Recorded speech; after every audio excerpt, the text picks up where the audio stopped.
Chapter 9. Forth He Goes. 1. Life in this financial limbo would have exactly suited the placid temperament of our organization but for the distracting activities of Galt. With Valentine's permission, he took that old vice president's desk in Harbinger's office and began to keep hours. Such hours! He was always there when Harbinger arrived. At 10, he went to the stock exchange. At 3, he returned. He was still there when Harbinger went home. The scrubwomen complained of him that he kept them waiting until late at night. Sometimes, for that reason, they left the room unswept. Insatiably, he called for records, data, unheard-of compilations of statistics. He wrangled with John Harrier, the treasurer, for hours on end over the nature of assets and past accounting. Their voices might often be heard in adjacent rooms, pitched in the key of a fishwives' quarrel. Harrier was an autocratic person whose ancient way of accounting had never before been challenged nor very deeply analyzed. With so much laxity at the top of the organization, he had been able to do as he pleased, and, being a pessimist, his tendency was to undervalue potential assets, such as lands, undeveloped oil and mining rights, and deferred claims. Gradually he wrote them off, a little each year, until in his financial statements they appeared as nominal items. His judgments were arbitrary and passed without question. This had been going on for many years. The result was that a great deal of tangible property, immediately unproductive, yet in fact very valuable, had been almost lost sight of. The Great Midwestern, like the country, was richer than anybody would believe, and nobody cared. Live working assets were in general so unprofitable, especially in the case of railroads, that dormant assets were treated with contempt. Galt valued them. He knew how Harrier had sunk them in his figures and forced him step by step to disclose them. "They are at it again," Harbinger said, coming in one evening to sit for a while in my room, bringing some papers with him. "Who?" "Galt and Harrier. I can't think for their incessant caterwauling." "How do you get along with him?" I asked. "With Galt? He makes me very uncomfortable. There's no concealing anything from him." "Do you still dislike him?" "Oh, no, that wears off. I've been watching his mind work. It's a marvelous piece of mechanism." He went on with his work. "I know at last what he's doing," he said suddenly. "What?" "He's developing a plan of reorganization." That was true. I had known it for some time. He accumulated his data by day in the office and worked it up by night in his room at home. He showed it to me as it progressed. There was a good deal of writing in it. The facts required interpretation. He was awkward at writing, and I helped him with it, phrasing his ideas. The financial exposition was one part only. There was then the physical aspect of the property to be dealt with. When it came to that, he spent 6 weeks out on the road.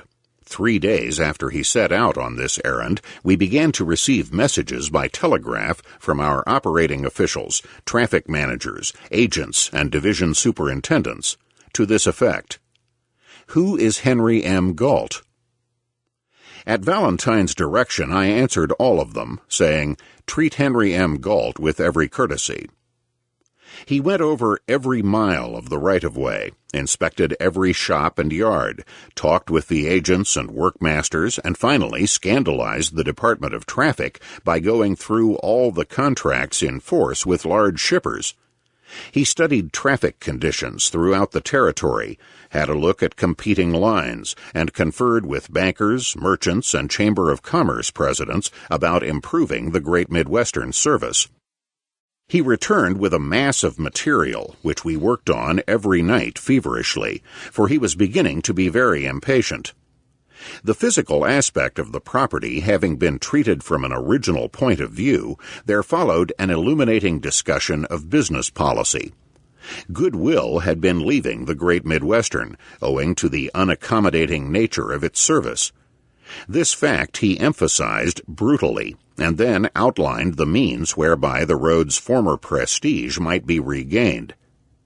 Never had a railroad been so intelligently surveyed before. The work, as it lay finished one midnight on Galt's table, represented an incredible amount of labor. More than that, it represented creative imagination in 3 areas: finance, physical development, and business policy. The financial thesis was that the Great Midwestern should be reorganized without assessing the stockholders in the usual way. All that was necessary was to sell them new securities on the basis of dormant assets. This was a new idea. "Have you done all this in collaboration with the bankers?" I asked him. "No," he said. "They have a plan of their own. My next job is to make them accept this in place of theirs. That's why I've been in such a sweat to get it done." "What inducement can you offer them?" "Mine is the better plan," he said. "It stands on its merits." "What will you get out of it?" I asked. He looked very wise. "That's the crow in the pie, Coxey." He got up, stretched, walked about a bit, and stood in front of me, saying, "I'll get a place on the board of directors. I'll be one of 10 men in a boardroom. Everything else follows from that." 2. A railroad has its own bankers, just as you have your own dentist or doctor. They sit on the board of directors as financial experts. They carry out the company's fiscal policies. They sell its securities to the public for a commission. They lend it money while it is solvent, and when it is insolvent, they constitute themselves a protective committee for the security holders and get all the stocks and bonds deposited in their hands under a trust agreement. Then, in due time, they announce a plan of reorganization. Mordecai and Company were the Great Midwestern's bankers. They would naturally control the reorganization. In fact, they had already evolved a plan and were waiting only for a propitious moment to bring it forth. To offer them a new plan in place of their own, for an outsider to do this, would be like selling a song to Solomon. I marveled not so much at Galt's audacity as at his self-confidence. It seemed an utterly impossible thing to do. He stopped the next morning at the Great Midwestern office to verify 3 figures and to have me fasten the sheets neatly between stiff cardboards. Then he marched off with it under his arm, his hat slammed down in front, a slouching, pugnacious figure, blind to obstacles, dreaming of empire. "Good luck," I called after him. He did not hear me. The profession of dynamic man is arms. It has never been otherwise. Only the rules and weapons change. He makes a tilting field of business. The blood weapon is put away. Killing is taboo, but the struggle is there, if you look, essentially unchanged. Men are the same as always. Wall Street is a modern jousting place. The gates stand open. Anyone may compete. There is no caste. The prizes are unlimited. The tournament is continuous. Capital is not essential. One may borrow that, as the stranger knight of ancient time, bringing only his skill and daring, might have borrowed lance, horse, and armor for a trial of prowess. To this field of combat you must bring courage, subtlety, nerve, endurance of mind, and swift imagination. Given these qualities, then to gain more wealth and power than any feudal lord, you need only 1 inch more than the next longest lance of thought. You have only to outreach the vision of the champions to unhorse them. There is no mercy for the fallen, no more than ever. The new hero is acclaimed. He may build him a castle on any hill, and with his wealth command the labor of tens of thousands. But he must still defend his own against all comers in the marketplace. In time, he will meet one greater than himself. He may have the consolation of knowing, if it is a consolation, that defeat is never fatal, or seldom ever. Now, through these gates went Galt. He had a vision of the future longer than the lance of any knight defending. He needed horse and armor. I did not see him again that day. 3. In the evening I went to the house. Natalie met me. "He is in bed," she said. "Is he ill?" "He looked very tired and ate no dinner. I was to tell you if you came that he had to get a big sleep on account of something that will happen tomorrow. I was holding my hat. Natalie looked at it. My beautiful sister is not at home, she said. Tell her I was desolate. And that you did not ask for her, she suggested slyly. Now, Natalie, you are teasing me. Mama is out. Grandma's gone to bed. There's nobody to entertain you, she said, shaking her head. What a dreary state of things, I said, laughing at her and putting down my hat. She went ahead of me into the parlor, arranged a heap of pillows at one end of the sofa, saying, There, and sat herself in a small, straight chair, some distance away. Going on 18 is an age between maidenhood and womanhood. Innocence and wisdom have the same naive guise and change parts so fast that you cannot be sure which one is acting. The girl herself is not sure. She doesn't stop to think. It is a charming masquerade of two mysterious forces. The part of innocence is to protect and conceal her. The part of wisdom is to betray and reveal her. I wish I were a man, she sighed. Every girl says that once. Why do you wish it? I asked. But it's so, she said. They know so much. They can do so many things. What does a man know that a woman doesn't? If I were a man, she said, I'd be able to help Father. I'd understand figures and charts and all those things he works with. They make my silly head ache. I'd study finance. What is it like? What is finance like? Yes. Do you think I might understand it a little? For an hour or more we talked finance. That is, I talked and she listened, saying, yes, and oh, and bringing her chair closer. She made a very pretty picture of attention. I'm sure she didn't understand a word of it. Then she began to ask me questions about her father, what his office was like, how he dealt with Wall Street people, what he did on the stock exchange, and so on. Must you? She asked when I rose to go. I'm afraid you haven't been entertained at all. I love to listen. I just now remember I haven't had any dinner, I said. I stopped late at the office and came directly here. It's past 10 o'clock.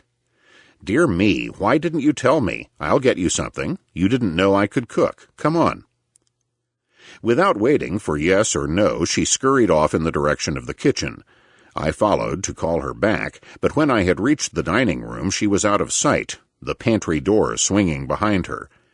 I returned to the parlor and waited, thinking she would report what there was to eat. Then I could make my excuses and depart. She did not return. Presently I began to feel embarrassed, as much for her as for myself, also a little nettled. However, I couldn't disappoint her now. It would be too late to stop whatever she was doing. She had said, "Come on."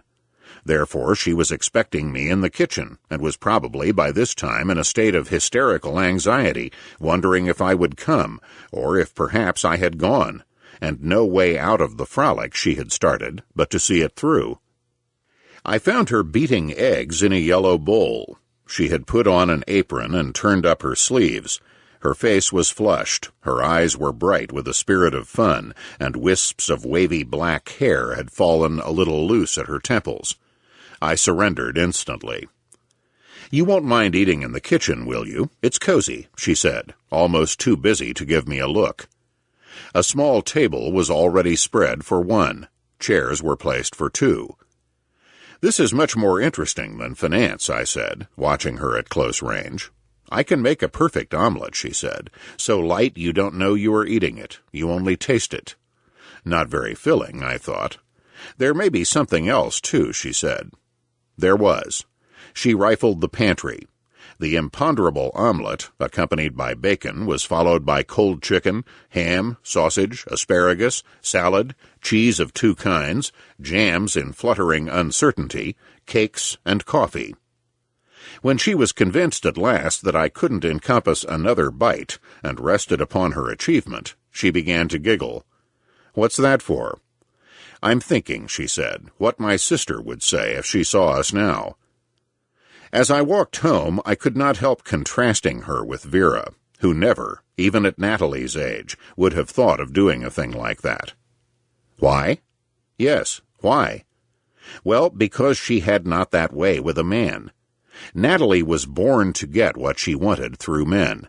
She fed them, she fed their stomachs with food and their egos with adoration. She liked doing it, for she liked men. She already knew more about their simplicities than Vera would ever learn. She knew it all instinctively. And how lovely she was in that apron. 4. Late the next afternoon he appeared at my desk, sat down, fixed me with a stare, and began to whistle Yankee Doodle out of tune. "Did they take your plan?" I asked him. He went on whistling.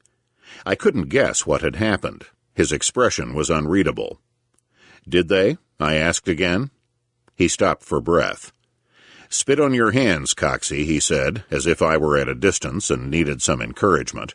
"We've got her by the tail. By the tail, tail, tail. We'll tie a knot in the end of it, and then we're off." He never told me how he did it. He had no vanity of reminiscence. Long afterward I got it from a junior partner of the firm of Mordecai and Company. They hardly knew him by sight. He appeared in their office on that hot summer morning and said simply that he wished to talk Great Midwestern. He would see nobody but Mordecai himself. At midday they were still talking, and lunch was brought to Mordecai's room. One by one the junior members were called in until they were all present. Galt amazed them with his knowledge of the property, its situation and possibilities, even more with his acute understanding of its finances. He gave them information on matters they had never heard of. He gave them original ideas with such frankness and unreserve that at one point Mordecai interrupted. "We cannot forget what you say, Mr. Galt. It is so important we might use it. There is no bargain yet. We are not here angels." "I can't help that," said Galt. "To sell a tune, you have to play it." And he went on. When Mordecai spoke again, the case was lost. "For us it is not," he said. "For us it is not. We are bankers. To these heights of imagination we cannot follow, Mr. Galt. It is beautiful. We are sorry." In the doorway, Galt turned and faced them. No one else had moved. "I'm tired," he said. "I need some sleep. I'll come tomorrow." The scene was repeated the next day. Galt talking, the bankers listening. Mordecai lying back in his chair, gazing at the ceiling, tapping the ends of his fingers together, blowing his breath through his short gray beard. "What is it you yourself you want, Mr. Galt?" he asked, without moving. It was Galt's way, when he was winning, to press his luck. He wanted a place on the board of directors, but he demanded more.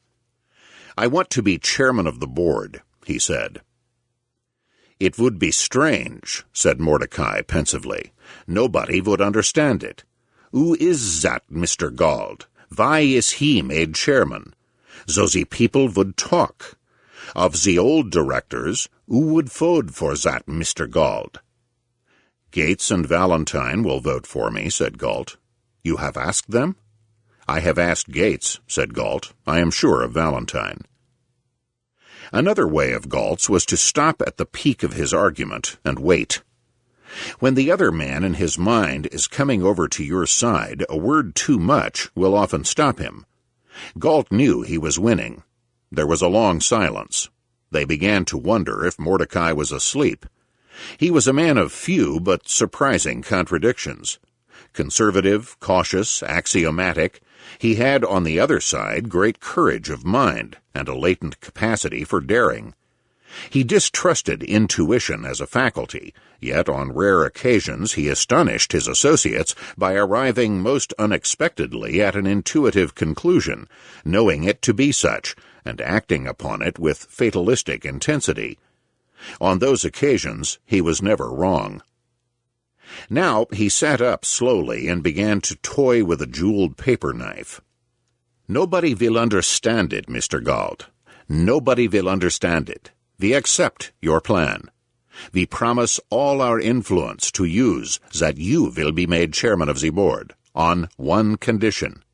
You will resign if we ask it immediately." Galt unhesitatingly accepted the condition. When he was gone, Mordecai said to his partners, "We have a great man discovered. It is only that we shall a little manage him." 5. In September, the plan was brought out. Though it caused a good deal of dubious comment, the verdict of general opinion was ultimately favorable. The security holders liked it because they were not assessed in the ordinary way. They received, instead, the privilege, so-called, of buying new securities. When all arrangements were completed, the assets of the old Great Midwestern Railroad Company, meaning the railroad itself and all its possessions and appurtenances, were put up at auction. Mordecai and Company, acting as trustees, were the only bidders. They delivered the assets to the new Great Midwestern Railway Company, which had been previously incorporated under the laws of New Jersey. Afterward, there was a stockholders' meeting in Jersey City, in one of those corporation tenements where rooms are hired in rotation by corporations that never live in them, but come once a year for an hour or two to transact some formal business and thereby satisfy the fiction of legal residence. A stockholders' meeting is itself a fiction. The stockholders are present by proxy. Clerks bring the proxies in suitcases. They are counted and voted in the name of the stockholders under previous instructions. Thus, directors are elected. Mordecai and Company held 6/10 of the proxies. Horace Potter, representing himself and the oil crowd whose investment in the old Great Midwestern had been very large, held 3/10. There was no contest. Mordecai and Company and the oil crowd acted concertedly in all matters. They were allied interests. With one exception, the old board was re-elected. The exception was Henry M. Galt, elected in place of a very old man who had been induced by the bankers to withdraw. In the afternoon of the same day, the directors met in the boardroom for the first time since their inglorious exit through Harbinger's office 11 months before. Valentine was unanimously re-elected president. There was a pause. "I propose Mr. Galt for chairman of the board," lisped Mordecai. It had all been arranged beforehand. There was no doubt of the outcome. Yet there was an air of constraint about taking the formal step. Evidently, in the background, there had been a struggle of forces. Potter said, "Second the nomination." The president called for the vote. 4 were silent, including Galt. 5 voted aye. Valentine nodded his head, and the result was recorded. Chairman of the board, Henry M. Galt. Meanwhile, the traffic manager and his 3 assistants, who had been summoned from Chicago for a conference, were waiting in Harbinger's office. Galt walked directly there from the boardroom, sat on Harbinger's desk with his feet in the chair, waived all introductions, and said, "Now, for business. Hereafter, all contracts with shippers and all agreements with the traffic managers of other roads will be sent to this office for my approval and signature. They will not be valid otherwise." The traffic manager was a florid, contemptuous man who wore costly Chicago clothes and carried a watch in each waistcoat pocket, very far apart. He was one of a ring of traffic managers who waxed fat and arrogant in the exercise of a power that nobody dared or knew how to wrest from them. They sold favors to shippers. They sold railroad stocks for a fall in Wall Street, and then got up ruinous rate wars among themselves to make stocks fall. Their ways were predatory, scandalous, and uncontrollable.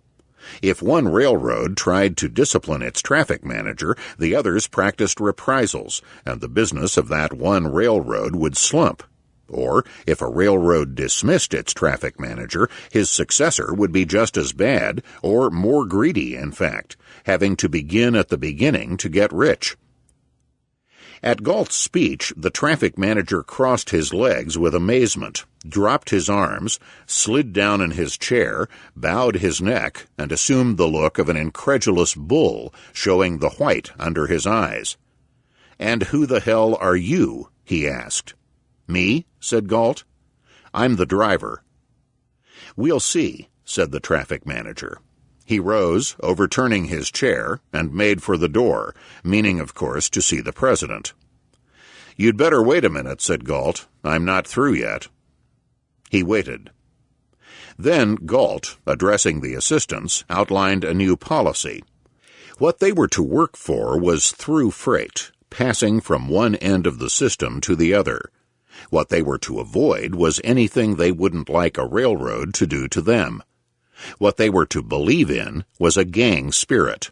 What they were to get immediately was a doubling of their pay. Getting down on the floor, he advanced slowly with a stealthy step at the traffic manager, who began to quail. "You choose whether to resign or be fired," said Galt. "The first assistant will take your place." He added something in a lower tone that no one else could hear, then stood looking at him fixedly.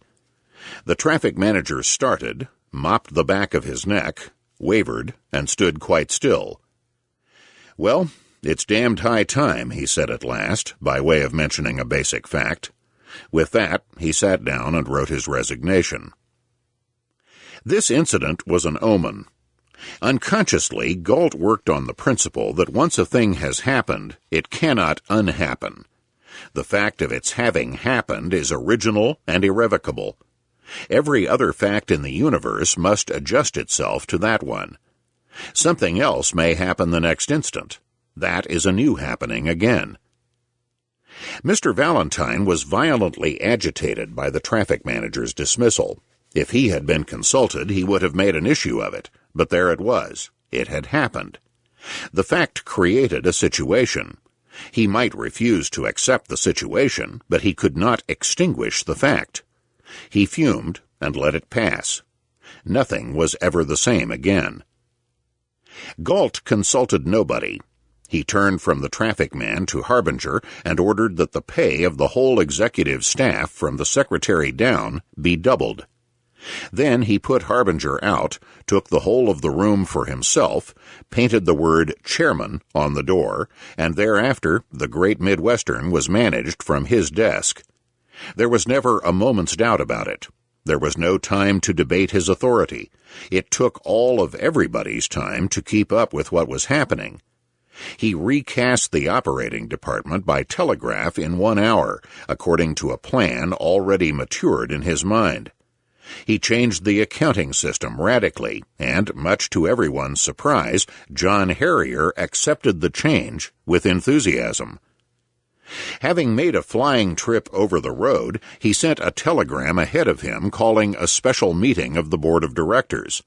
It convened at 10 o'clock. Galt came directly from the train, stained, unshaven, and a little weary, until he began to talk. What he proposed was that $50 million be raised at once and spent for new engines, cars, rails, and road improvements. Mordecai alone was prepared for this. All the others were daft with astonishment. A railroad only a few days out of bankruptcy to find and spend that sum for improvements? It was preposterous. Not only was the whole board against him, save Mordecai, it was hostile and struck with foreboding. As Galt rose to make his argument, I remembered what he had twice said. I shall be one of 10 men in a boardroom. Everything else follows from that. 6. This was the first true exhibition of his power to move men's minds, a power which nobody understood, which he did not himself understand. Perhaps it was not their minds he moved.